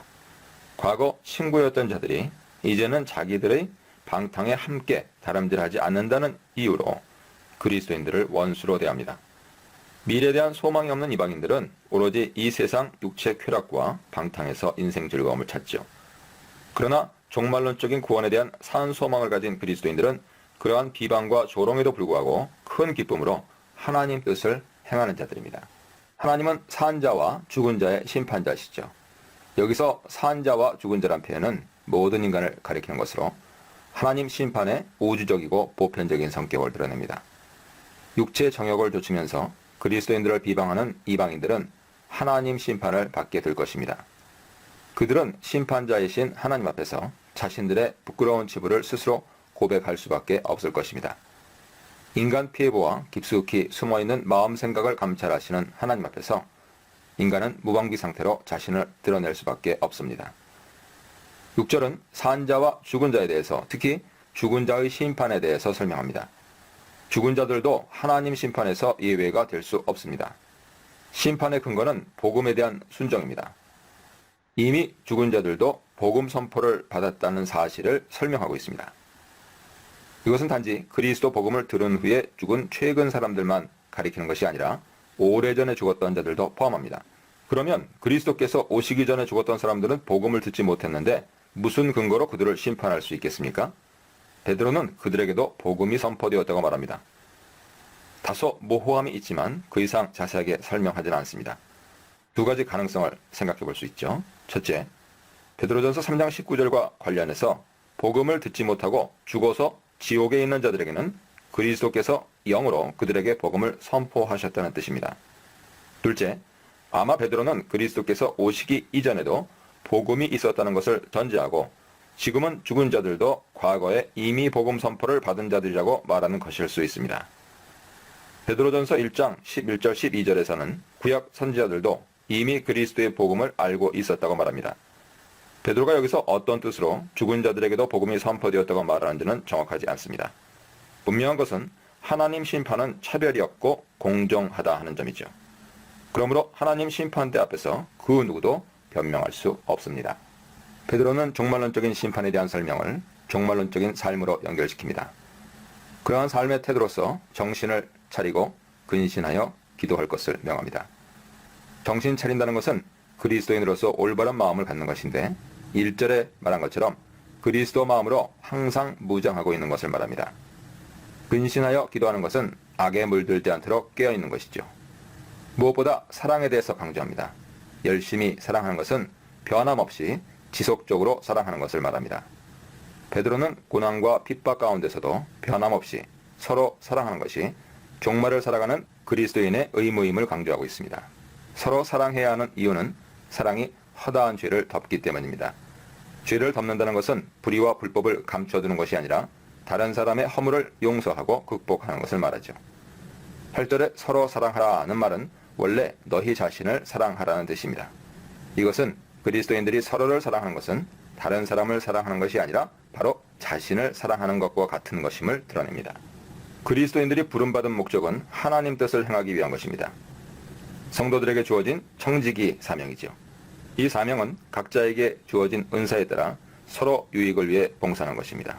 서로 대접하면서 원망 없이 하라는 것은 의무감에서 마지못해 하거나 혹은 위선적인 태도로 하지 말고 진실한 마음으로 하라는 것입니다. 말을 할 때 하나님 말씀을 하는 것 같이 하라는 것은 말에 있어서 경건을 가리키죠. 봉사는 하나님이 주시는 능력으로 해야 합니다. 이 능력은 그리스도 안에서 우리에게 주어지는 것이죠. 그리스도인들이 행하는 모든 봉사는 하나님께 영광을 돌리는 것이 되어야 합니다. 12절입니다. 그리스도인이기 때문에 이유 없이 고난받을 때가 있습니다. 그러나 그것을 이상하게 생각할 필요가 없습니다. 베드로는 기독교 신앙에는 고난이 따르는 것이 마땅하다 말합니다. 이는 복음을 통한 축복과 은혜만을 강조하는 현대 성공주의 복음의 허구성을 여지없이 타파하는 것이죠. 그리스도인들은 세상적 관점에서 말하는 그런 축복을 누리도록 부름받은 자들이 아닙니다. 그리스도인들이 부름받은 목적은 하나님 뜻을 행하는 것이죠. 그런데 그리스도께서도 하나님 뜻을 행할 때 고난을 받으셨듯이 그리스도인들도 하나님 뜻을 행할 때 고난을 받게 될 것입니다. 따라서 성도들은 그리스도 고난에 동참하도록 부름받은 것입니다. 세상의 정욕적인 사람들이 복으로 생각하는 것을 그리스도인들은 복으로 여기지 않습니다. 반대로 그리스도인들이 복된 것이라 생각하는 것을 세상 사람들은 알지 못합니다. 그러므로 그리스도인들과 세상 사람들은 서로를 이상하게 바라봅니다. 베드로는 독자들에게 불같은 시험이 오는 것을 이상하게 여기지 말라고 합니다. 이상이 여기다 라고 하는 말은 4절에도 사용되었는데요. 정욕을 따라 행하는 이방인들이 그리스도인들의 새로운 삶의 방식을 이상하게 여긴다 말했습니다. 불시험은 불타는 이라는 뜻인데 맹렬히 타는 불과 같은 고통스러운 시련을 의미하죠. 불시험 목적은 그리스도인들을 연단하기 위한 것입니다. 여기서 연단으로 번역된 단어는 원래 시련과 미혹의 의미를 함께 가지고 있는 시험, 페이라스모스라고 하는 말인데요. 그 단어입니다. 불시험은 분명히 그리스도인들을 넘어뜨리기 위한 미혹으로서의 시험을 가리키는 것이지만 그것은 또한 참된 믿음이 드러나도록 검증하는 역할도 합니다. 베드로는 시험을 대하는 그리스도인들의 태도에 대해 더욱 적극적 관점에서 설명합니다. 시험을 이상한 것으로 여기지 말라고 한 후에 이번에는 오히려 시험을 기뻐하라고 말합니다. 기뻐해야 할 이유는 그것이 그리스도의 고난에 참여하는 것이기 때문이죠. 우리가 그리스도의 고난에 참여하는 목적은 그의 영광에 참여하기 위함입니다. 우리가 받는 고난에 비하여 우리에게 약속된 영광은 너무나 크고 위대한 것이므로 기뻐할 수밖에 없습니다. 그리스도의 이름으로 고난받기를 거부하는 자들은 결코 그의 영광에도 동참할 수 없습니다. 베드로는 그리스도의 이름으로 욕을 당하는 것이 복된 것이라 말하는데 이것은 예수님의 산상수훈을 상기시키는 것입니다. 나로 말미암아 너희를 욕하고 박해하고 거짓으로 너희를 거슬러 모든 악한 말을 할 때에는 너희에게 복이 있나니 기뻐하고 즐거워하라. 마태복음 5장 11절 12절 말씀입니다. 그리스도 이름으로 욕을 당하는 자들에게는 영광의 영, 곧 하나님의 영이 그들 위에 계십니다. 하나님의 영은 지혜의 영 혹은 예언의 영으로도 표현되는데 여기서는 영광의 영으로 소개하고 있습니다. 이것은 그리스도의 이름으로 욕을 당하는 자들이 사실은 하나님의 영광을 가진 복된 신분의 소유자임을 설명하는 것이죠. 세상의 영광을 취하는 자는 하나님의 영광을 얻지 못할 것입니다. 그러나 그리스도를 위해서 세상의 영광을 버리고 욕을 당하기를 주저하지 않는 자들은 하나님의 영광을 소유한 자들입니다.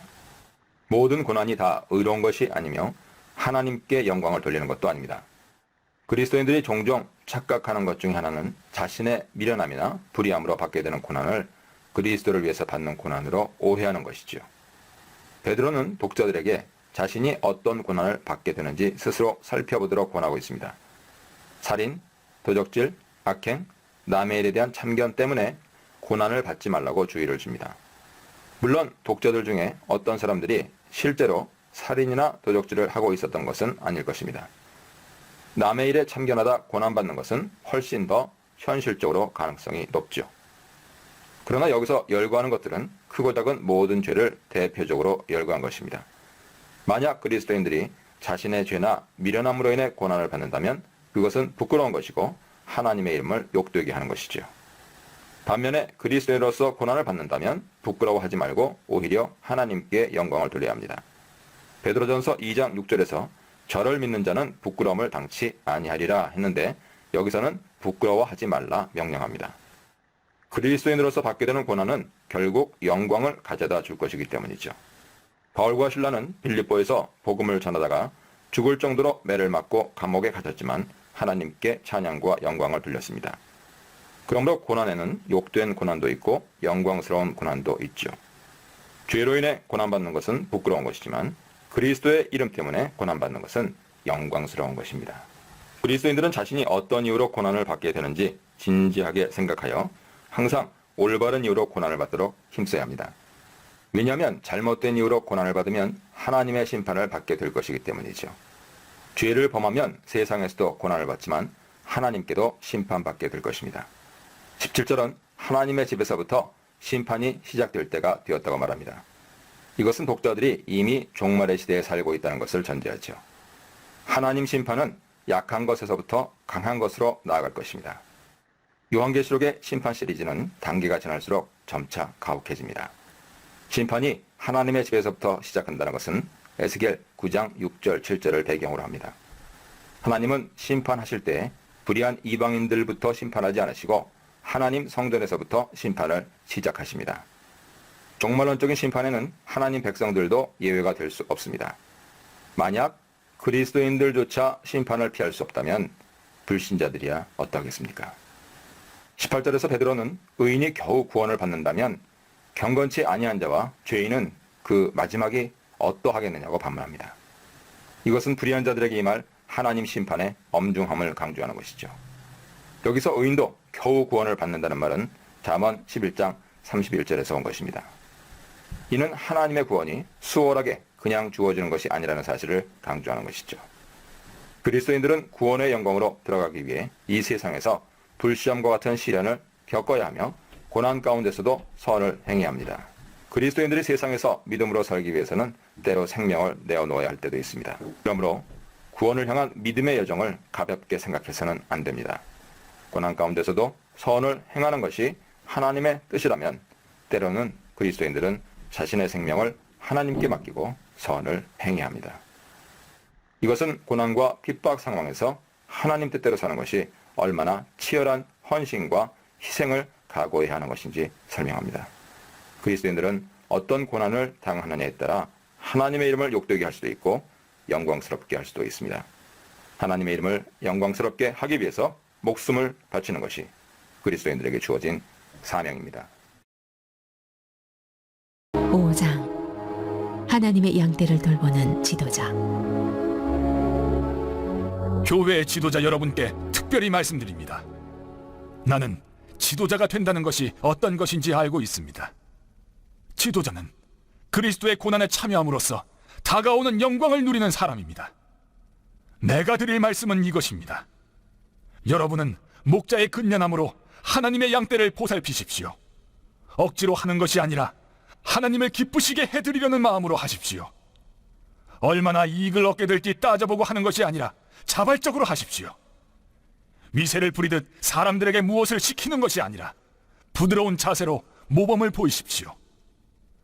모든 목자 가운데 으뜸이신 하나님께서 오셔서 다스리실 때 그분은 여러분이 일을 제대로 한 것을 보시고 여러분을 아낌없이 칭찬하실 것입니다. 젊은 사람들은 지도자를 따라야 합니다. 그러나 지도자와 따르는 사람 모두가 서로에게 겸손해야 합니다. 하나님께서 교만한 사람은 물리치시지만 겸손한 사람은 기뻐하십니다. 그러므로 여러분은 자신의 모습에 만족하고 거들먹거리지 마십시오. 하나님의 강한 손이 여러분 위에 있으니 때가 되면 그분께서 여러분을 높이실 것입니다. 하나님께서 여러분을 세심하게 돌보고 계시니 아무것도 근심하지 말고 하나님 앞에서 사십시오.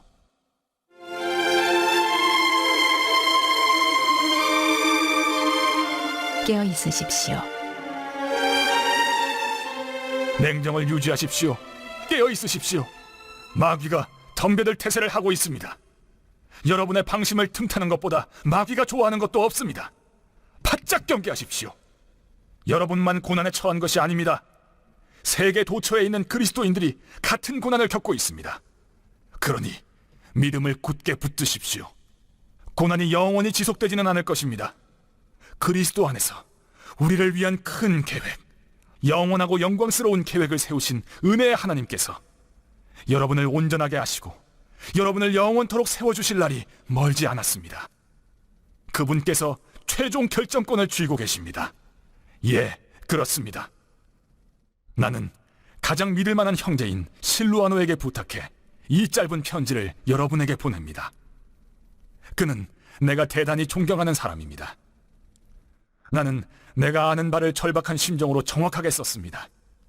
이것은 은혜로우신 하나님의 진리이니 여러분의 두 팔로 끌어안으십시오. 이곳에서 나와 함께 나그네 삶을 살고 있지만 하나님께 잠시도 잊혀진 적 없는 교회가 여러분에게 무난합니다. 나에게 아들이나 다름없는 마가도 안부를 전합니다. 거룩한 포옹으로 서로 인사하십시오. 그리스도의 길을 걷는 여러분 모두에게 평화가 있기를 바랍니다.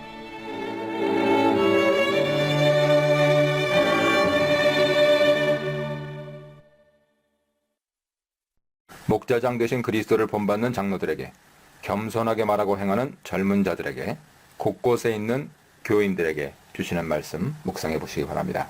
베드로는 교회 지도자들을 장로들이라 부릅니다. 이것은 아시아 여러 지역에 흩어져 있는 교회들이 주로 장로들에 의해 목양되고 있었음을 의미합니다. 그러나 여기서 장로라는 호칭은 현대 장로교 제도에서 말하는 장로를 가리키는 것이 아니라 교회 목양을 책임지고 있는 지도자들을 가리키는 일반 명칭입니다. 베드로는 각 교회 지도자들을 향하여 함께 장로된 자라고 말하므로 교회 지도자들과 자신의 유대관계를 표현합니다. 여기서 증인이란 그리스도의 죽음을 눈으로 목격한 증인을 가리키는 것이 아니라 그리스도의 고난에 대해서 증거하는 자란 뜻으로 이해하는 것이 합당합니다. 그러므로 각 교회 장로들도 모두 동일하게 그리스도의 고난의 증인이며 영광에 참여할 자들입니다. 베드로가 자신을 특별히 고난의 증인이라고 소개한 이유는 베드로전서에서 지금까지 강조해온 주제가 고난이기 때문입니다. 따라서 고난의 증인은 단지 말로써 그리스도의 고난에 대해서 전하는 자가 아니라 그리스도의 고난에 동참하는 자라는 의미가 포함되어 있습니다. 베드로는 장로들에게 목양의 태도에 대해 몇 가지 구체적 권면을 합니다. 먼저 너희에게 맡겨진 하나님의 양무리를 치라는 명령으로 시작합니다. 양을 치라는 명령은 베드로가 예수께로부터 직접 받은 명령이죠. 그는 이제 장로들에게 이 명령을 전합니다. 베드로와 교회 장로들은 모두 하나님의 양을 치는 목자들입니다. 베드로는 목자들이 가져야 할 세 가지 목양의 자세에 대해서 설명하는데 그것은 무엇을 하지 말고 무엇을 하라는 형식으로 주어지고 있습니다. 첫째, 억지로 하지 말고 자원함으로 하라는 것입니다. 이것은 의무감에 사로잡혀 마지못해 하지 말고 자발적으로 하라는 것이죠. 4절에는 예수께서 목자장으로 소개되고 있는데 그리스도를 목양의 모델로 삼아야 한다는 뜻입니다. 그리스도께서는 고난의 길을 마지못해 가신 것이 아니라 자발적으로 가신 것이죠. 둘째, 더러운 이익을 위해서 하지 말고 오직 즐거운 뜻으로 하라 합니다. 더러운 이익이란 물질에 대한 탐욕으로 목용하는 것을 말하죠. 이런 자들은 주어지는 대가에 만족하지 않고 자신의 욕심을 채우기 위해 거짓과 불의를 행하는 자들입니다. 예수께서는 참된 목자와 싹군 목자에 대해서 가르치셨습니다. 셋째로, 주장하는 자세로 하지 말고 오직 양무리의 본이 되라 합니다. 베드로는 예수님 가르침을 생각했을 것입니다. 예수님께서 제자들에게 섬김의 본을 보여주셨듯이 이제 목자된 장로들은 양무리에게 본을 보여야 합니다. 이러한 세 가지 권면에 따라 목양을 하면 목자장이 나타나실 때 시들지 아니하는 영광의 관을 얻게 될 것입니다. 영광의 관은 2절에서 말한 더러운 이득과 대조를 이룹니다. 장로들에게 권면한 후에 이제 젊은이들에게 권면합니다. 여기 젊은이들은 교회 안에 있는 어떤 특정 연령층에 있는 사람들을 가리키는 것이 아니고 모든 성도들을 가리키는 말입니다. 교회 지도자인 장로는 보통 나이가 많은 연장되었습니다. 그러므로 그보다 젊은 사람들은 교회 모든 구성원들을 지칭하지요. 성도들은 교회 지도자에게 복종해야 합니다. 성도들은 또한 서로 겸손함으로 섬겨야 합니다. 여기서 서로는 성도들 간의 서로를 말하지만 장로들과 성도들 간의 서로까지 포함하고 있습니다. 장로들은 먼저 겸손의 모범을 보여야 하며 모든 성도들은 겸손으로 옷을 입고 서로를 섬겨야 합니다. 그리스도인들에게 겸손이 특별히 중요한 이유는 하나님께서 교만한 자를 대적하시고 겸손한 자를 가까이 하시기 때문입니다. 그리스도인들이 겸손해야 할 이유는 우리가 모두 하나님의 능력의 손 아래 있기 때문입니다. 하나님의 손은 능력을 상징하죠. 하나님은 교만한 자를 대적하시고 겸손한 자에게 은혜를 주시기 때문에 그렇게 해야 합니다. 하나님의 능력의 손 아래에서 겸손히 행하는 것은 강자에 대한 약자의 인간적 비굴함이 아니라 강한 능력 가운데서도 상대방을 존중하는 온유함에서 비롯됩니다. 이것은 그리스도의 본질적인 성품이죠. 그러므로 진정한 의미에서 겸손이란 약한 자의 성품이 아니라 강한 자의 성품입니다. 세상적인 풍습에서 낮은 자는 겸손하고 높은 자는 교만하지만 복음은 그 반대입니다.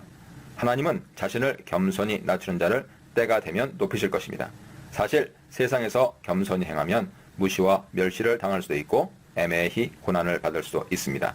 그러나 그런 것을 염려할 필요는 없습니다. 그런 염려는 모두 주께 맡겨버리는 것이 좋습니다. 왜냐하면 하나님은 우리를 도우시고 지키시는 분이기 때문입니다. 그리스도인들이 염려할 것은 없지만 그렇다고 해서 그냥 태평스럽게 무사안일한 태도로 있어서도 안 됩니다. 염려할 것은 없지만 정신을 차리고 깨어 있어야 합니다. 깨어 있다는 것은 영적 각성을 의미하는데 이것은 항상 기도로 하나님께 도우심과 은혜를 구하는 것입니다. 우리가 정신 차리고 깨어 있어야 할 이유는 마귀가 우는 사자와 같이 두루 다니며 삼킬 자를 찾고 있기 때문입니다. 마귀는 우리를 반대하는 대적이라고 소개되고 있죠. 베드로는 지금까지 핍박하는 이방인들을 향해서 대적하라고는 말하지 않았습니다. 오히려 그들에게 복종하고 선을 베풀라고 말했습니다. 그러나 9절에서는 우리의 대적 마귀를 대적하라고 말합니다. 이것은 그리스도인들을 대적하는 세상 사람들과 그들 배후에 역사하는 궁극적인 악의 세력인 마귀를 구별하라는 것입니다. 우리가 대적할 것은 세상 사람들이 아니라 마귀입니다. 예수께서도 핍박하는 이방인들을 향해서 그들을 대적하지 말고 오히려 오른뺨을 치거든 왼뺨을 돌려대고 원수를 사랑하라고 하셨습니다.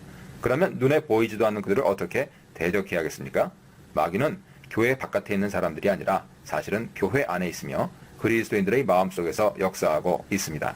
만약 그리스도인들이 비방하고 핍박하는 이방인들을 향하여서 그들과 동일한 태도로 비방하고 보복하려 한다면 그것이 바로 마귀가 우리 속에서 역사하는 것이죠. 그러므로 마귀를 대적한다는 것은 내 속에서 역사하는 불의하고 악한 소욕과 대적하여 싸우는 것입니다. 우리는 자신의 신앙이나 신념에 반대하는 세상 사람들을 마귀로 정죄하는 우를 범하지 않도록 조심해야 합니다. 만일 그렇게 생각한다면 우리가 어떻게 그들을 그리스도께로 인도할 수 있겠습니까? 그러므로 그리스도인의 영적 투쟁은 세상 사람들과 더불어 싸우는 것이 아니라 내 속에서 역사하는 악한 소욕과 더불어 싸우는 것입니다. 우리의 영적 투쟁에서 하나님께서 우리를 지키시고 도우신다는 사실을 기억하고 담대해야 합니다. 우리가 세상에서 잠시 고난받는 것은 장래 받게 될 영원한 영광과 비교할 수 없습니다. 고난 중에도 우리가 기뻐해야 할 이유는 그것이 우리를 더욱 강하고 견고하게 세우는 수단이 되기 때문입니다. 이제 사도 베드로는 마지막 인사를 합니다. 신실한 형제 실로안으로 말미암아 너희에게 간단히 써서 권하고 이것이 하나님의 참된 은혜임을 증언하니 이 은혜에 굳게 서라. 바벨론에 있는 교회가 너희에게 무난하고 마가도 그리한다. 서로 사랑의 입맞춤으로 무난하라. 그리스도 안에 있는 너희 모든 이에게 고난 가운데서도 평화가 있을지어다. 아멘.